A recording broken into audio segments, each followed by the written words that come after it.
So I'm on my way now to this, to the first time I'm going to clean that house. And I've just been running all morning. Got my boys out to school. And I feel like I'm still not breathing. And one thing I've been realizing between yesterday and today is that by making a living the way that I am making a living, I simply don't have enough hours in the day.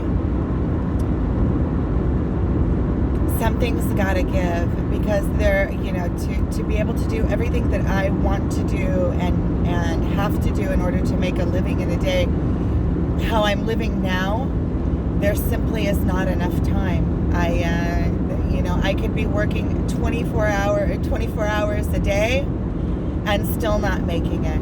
I could clean houses every day, all day, and I still wouldn't be making enough money just to make ends meet, and then I wouldn't have any time for anything else except for working, because I'm looking at my week now. Next week I'm going to start painting. I'm going to be doing cleaning twice a week. So that's 2 days that I have to get up in the morning.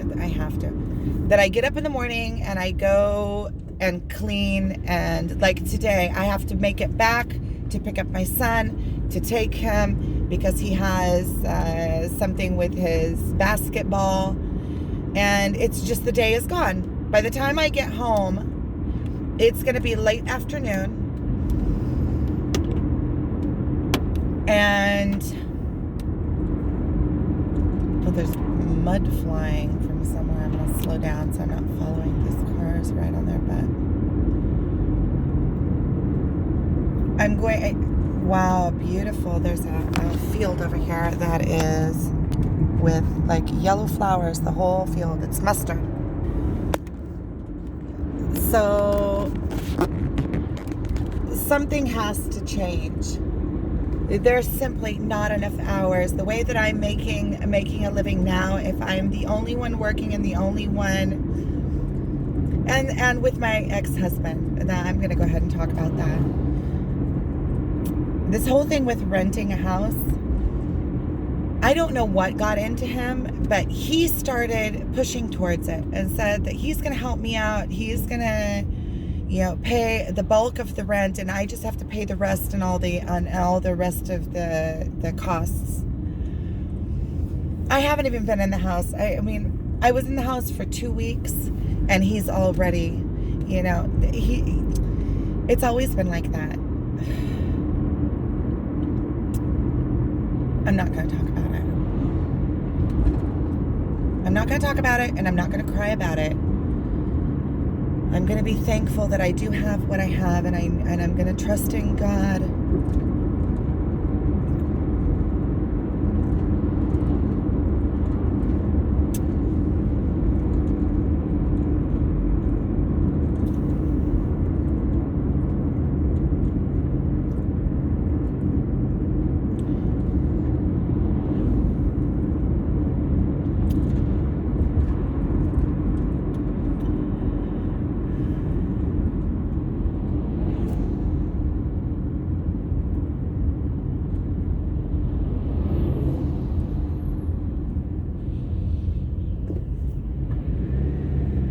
So what I'm realizing in my mind is that there's simply not enough hours. And there was a thought that a long time ago I had.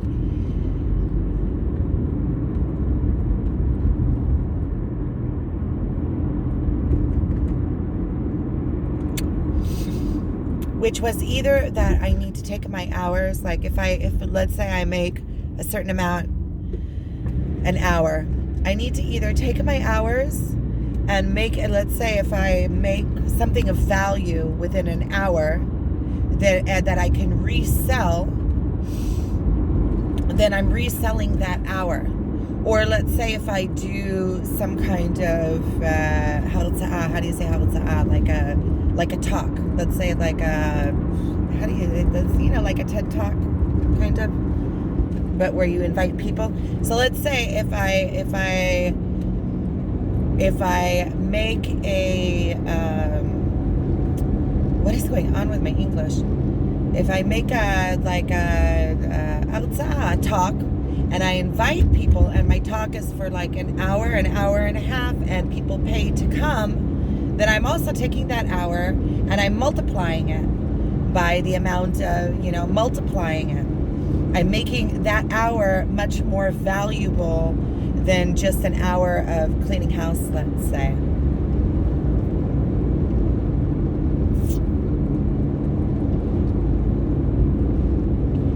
And the thing is also, while I am selling my hours, then I don't have the time to do all the other things. So let's say like this afternoon, I'm gonna get home. I'm gonna have to go and pick up my son from school. I'm gonna have to take him into Tiberias so he can go to his basketball practice. And then in the evening, I'm gonna have a big mess with my ex again. That I sniff it out.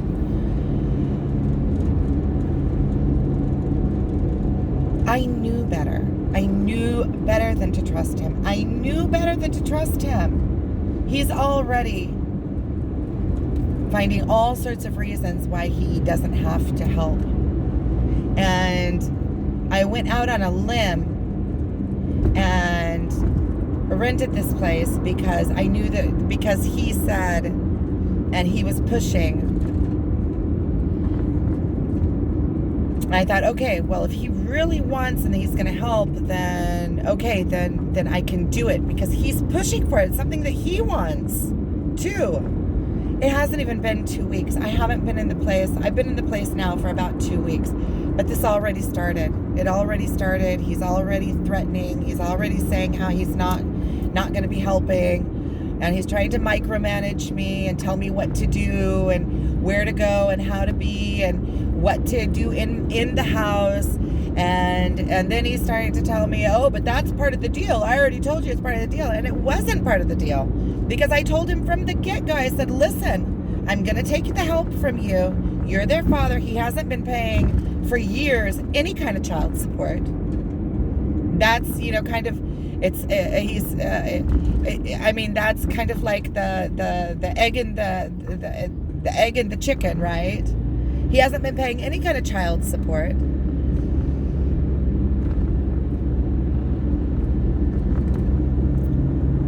Or any kind of help or anything. And then, I mean, once in a while he'll send leftover food. And he doesn't really, I mean, he does take care of them when they're at his place. And they were at his place probably at least half the time.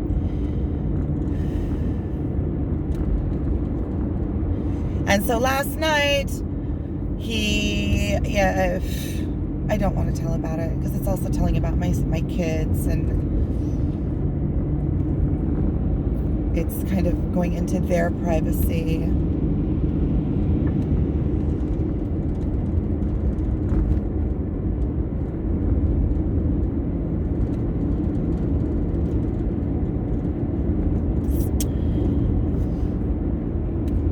I think I'm going to turn this off and cry this out because I really think I have to cry this out for it too. I haven't processed it all yet because he's already saying that next month he's not helping. And even, I was going to be almost making it with his help, almost making it. And then I said, okay, so, and then this cleaning came in and the painting came in. I'm like, oh, yeah, trust in the universe. The universe will provide for me, right? Just tell the universe where I need to be where I need to be, and the universe will provide. And I started seeing it happening, with the jobs coming in. I said, okay, if I'm asking that I need help, or that I need, that this is now what is, then I started seeing, okay, good, the universe is coming in around me and supporting me and giving me opportunities to be able to make it on my own. But with this, and it's not only that, it's also the hanging over my head. Okay, so let's say he doesn't help. fine. But it's also the, it takes away the, when you know that you're going to be able to pay your bills, you have like this quiet in your mind. You're able to do other things, and you have like a sense of stability. You have like a sense of safety. And when it's always like this, somebody's jabbing at you all the time and coming around this way and putting you down and calling you and yelling at you, and you have to do this and you have to do that and you have to do this and you have to do that, and that was part of the deal. He made a deal with himself. He didn't tell me.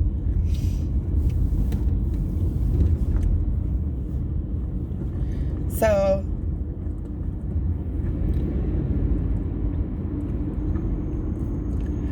now he thinks that because he's helping me that he has a right to come in, If I wanted him to tell me what to do, I would still be married to him.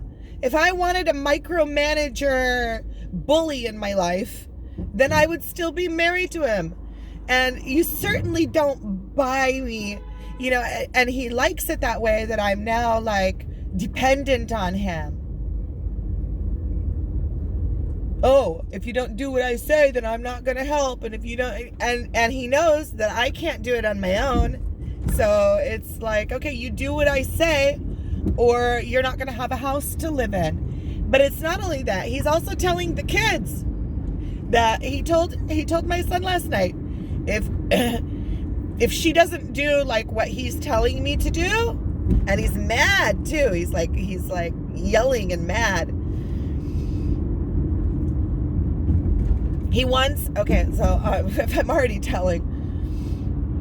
So yesterday I got up at 5 something in the morning. If you're following me, you know. And I left the house. I took my father to Rambam. I went to Kishurit. I got home. I made a cup of coffee. I took the coffee with me. I went and took my son to Tiberius to his meeting. Then I went to the supermarket and I got home. It was like already after sunset when I got home yesterday.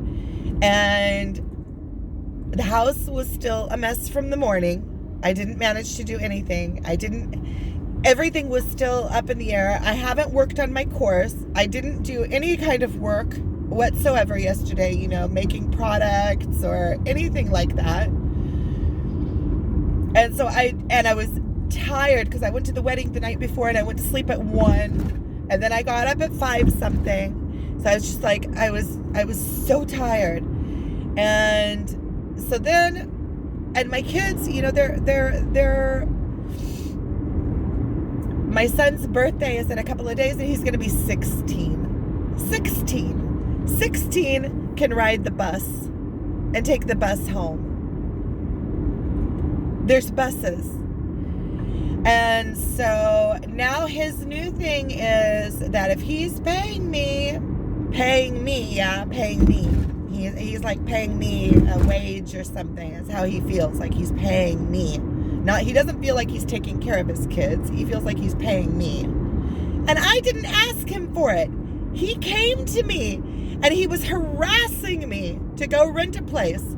He was looking into houses in Livnim and calling people and doing all the wheelings and dealings. I told him, quit, because I'm not going to rent a place that you're involved in the wheelings and dealings. I'm not. The minute he's involved in something, he twists it all up and makes it turn to crap. I think that's also part of the reason why I haven't been able to really move anything into that house. I have piles and piles of boxes and things that I just won't bring. I brought over the dishes. I brought a table and 3 chairs. I brought my work stuff. And there's beds and clothes. That's it. I didn't bring anything into the house.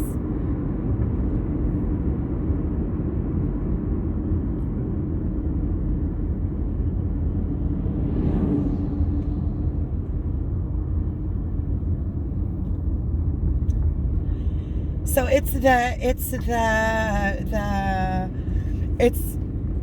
in addition to, forget if it was, if it's just the money, but it's not just the money. It's the being able to be quiet in your mind, to be able to do other things.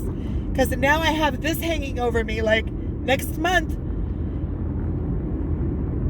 I was about to cuss. Next month, who knows? I'm dependent on somebody that's like this. Like, he has no word. You cannot trust not one thing that comes out of his mouth. Not one thing. It hasn't even been 2 weeks yet. Oh, so last night. So his whole thing is that I need to come in at the end of the evening and pick my son up.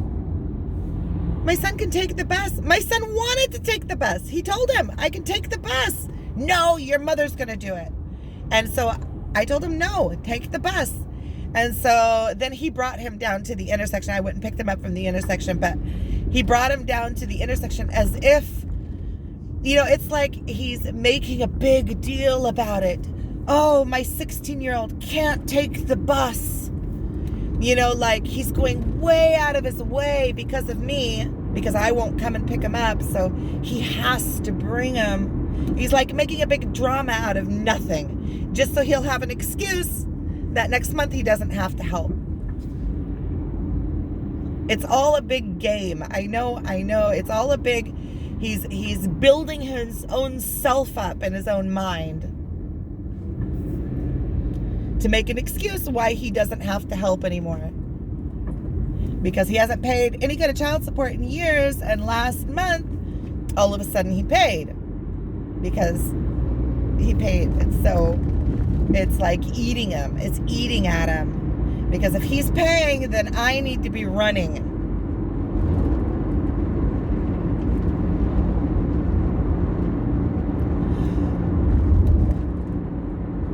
Okay, I want to put up better videos than this. Videos that are like inspiring and enlightening and not just... It's just that when you have this constant pressure, I can't seem to get into that mode of inspiration where all the good things come from. Okay, so I feel like I'm just... Like there's this big black hole that I just keep throwing all my efforts into, and nothing comes of it. How did I get here? I think that I'm a good person. I do the best that I can.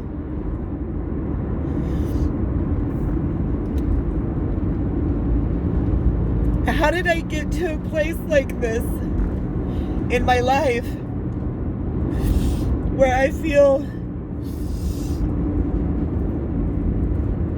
I'm in love with somebody that doesn't want contact with me? I'm cleaning houses. I'm highly educated. I'm cleaning houses. Now I'm just feeling sorry for myself. This is an opportunity for me. I need to look at it that way. This is an opportunity for me. A way for me to make a living. It's like that joke where there's a flood and somebody's standing on his rooftop and he's praying to God, God, come and help me, come and help me. And somebody comes along in a boat, and he says, no, I'm waiting for God to help me. And then somebody comes along with a helicopter. He says, no, I'm waiting for God to help me. And then the water comes up and he drowns, and he goes up to God and he says, hey, why didn't you help me? I was waiting. He said, what are you talking about? I sent you a boat and I sent you a helicopter. It's the same thing.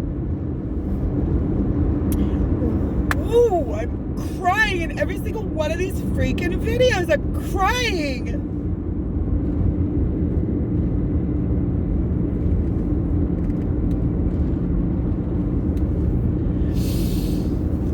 I'm so smart and I have so many talents. And I'm able to do so many things. And I can't seem to get this figured out. And I feel so alone.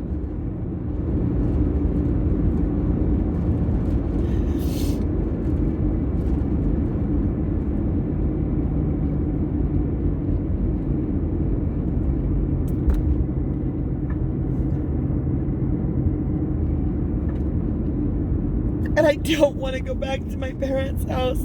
I don't. Like, I got out of there and I look back and I'm like, oh, I can't be there anymore.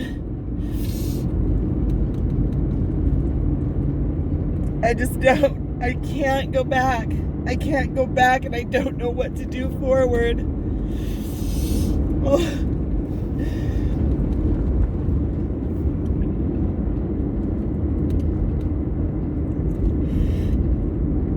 How did I get here? How did I get here?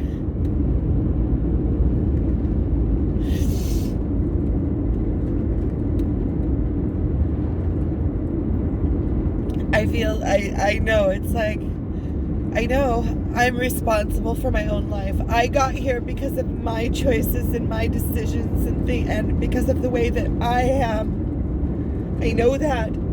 I can take responsibility for that. And I'm the only one also that can change my life.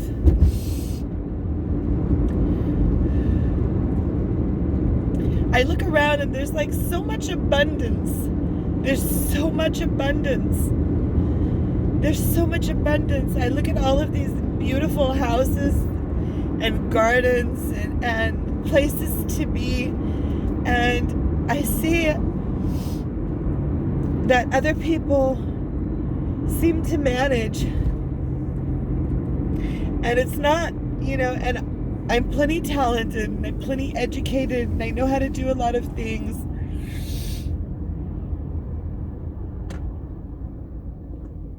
How did it get to be like this?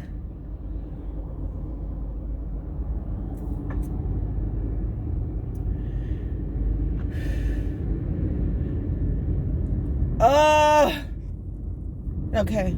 This is not what I intended to do. I intended to make a nice video. I was going to talk about, I'm trying to get that workshop going. I just, how am I supposed to do anything when I'm just running all the time? And I have all these projects. I'm working on these crochet things. They're not crochet, it's something else. I don't know what it's called. Goblins. I'm working on these goblins, and I have all these different projects that I'm working on, and I just can't get to anything.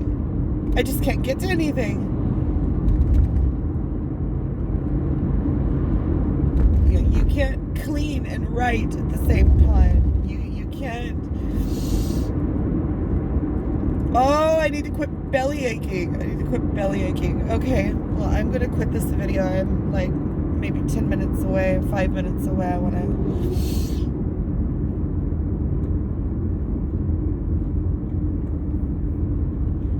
to get out of this.